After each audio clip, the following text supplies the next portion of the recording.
Here's something I carry with me whenever I go out in the woods, just for this type of situation may come up. Basically what it is just a safety blanket.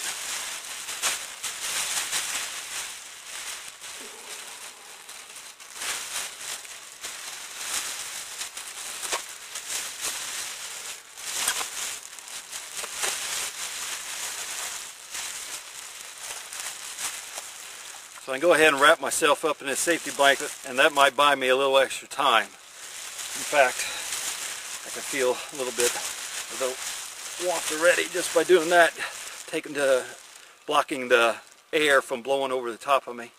So even with this, I could probably make up enough time to get to a truck or get to shelter some way. But like I said, this is one critical item that I would definitely be carrying along with you.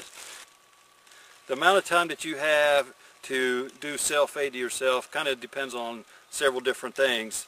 Obviously the temperature outside, now it's 40 degrees, I get a little bit more time than if it was 0 degrees.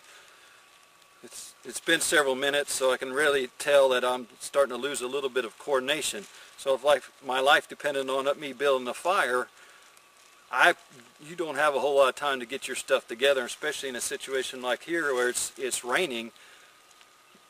You're going to have to be doing something else besides worrying about building a fire. Okay, it's been a few minutes. It's been several minutes since I've got myself wet, and I can already start feeling myself get into starting to shiver.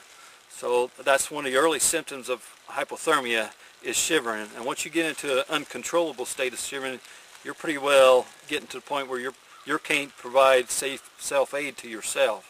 So before I let things get too far out of hand here, I'm going to go ahead and change clothes, and I'll get back with you guys. Okay, I went ahead and changed clothes. You can see that I got a wool sweatshirt on, wool sweater, I got wool pants on, wool socks, and even though my body's still a little bit cold and it's raining out, at least the dampness of it, that wool is able to retain a lot of its insulating value to it. So, in fact, I can tell that my body core temperature is starting to warm up because I feel a lot colder. You know, that don't make sense. Well, here's why. Because when my body was trying to save itself in a hypothermic state, it had shut down all the blood flow, or not all the blood flow, a lot of the blood flow to my extremities, and concentrated on just keeping my core temperature warm. So now, as my body is starting to regain itself, and I'm starting to get control of the situation, it has to regulate the heat throughout my body. So now it's starting to open up the blood flow from my extremities, so that cold blood that's in my skin and in my fingers and toes are starting to come back in, circulate through the system. So, and that's going to drop my body temperature down just a little bit more, and it'll probably take a good half an hour or so for my body to regulate that temperature back to normal, where it's 98.6 throughout my entire body. So for a little while I'm going to feel a lot colder just than what I was, and when the feeling and stuff comes back into my fingers and toes, it's kind of feeling like, really like my feet are on fire, just because the only way I can describe it is if like you're sat in a certain position and your leg fell asleep. Once you got up and that blood starts going again, that's the type of feeling that I have. So I can tell that my body's starting to get control of the situation here. Let's go ahead and review a little bit of what we talked about this morning, and some of the things that's going to keep you alive out in the woods as far as hypothermia goes. Is always wear some type of wool clothing. Cotton is a no-no. Cotton's made to cool you off, but wool or some type of polypropylene or some kind of material like that retains its heating value even when it's cold, that's what you should be wearing, because if you get yourself wet, that's going to buy you a lot more time to get yourself somewhere where you can get dry or get a change of clothes. So the type of clothing, I recommend taking one of these along. It's like an emergency blanket. That'll buy you a little bit of time.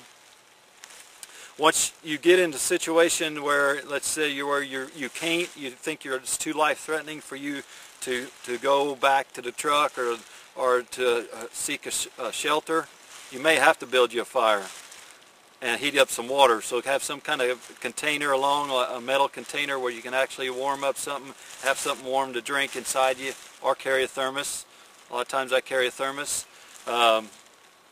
That'll buy you some more time. The amount of time you have depends on actually what the weather is actually doing and how cold it is than where you're at. So be prepared, throw yourself in that situation mentally and say, what would I do and what do I need to bring along? Because that's really the only thing that's really going to help you.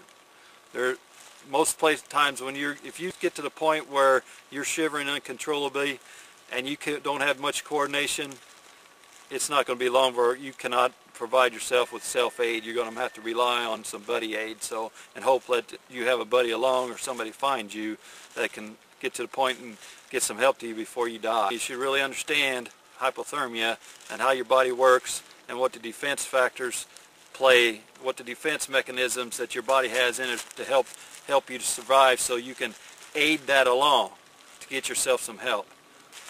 So I hope you got a little bit out of this video on hypothermia, how to provide a little bit of self-aid to you, how your body works in case you find yourself in this type of situation or find somebody else in this type of situation. So with that, I'm heading back to the house to get warmed up. Catch you out in the woods.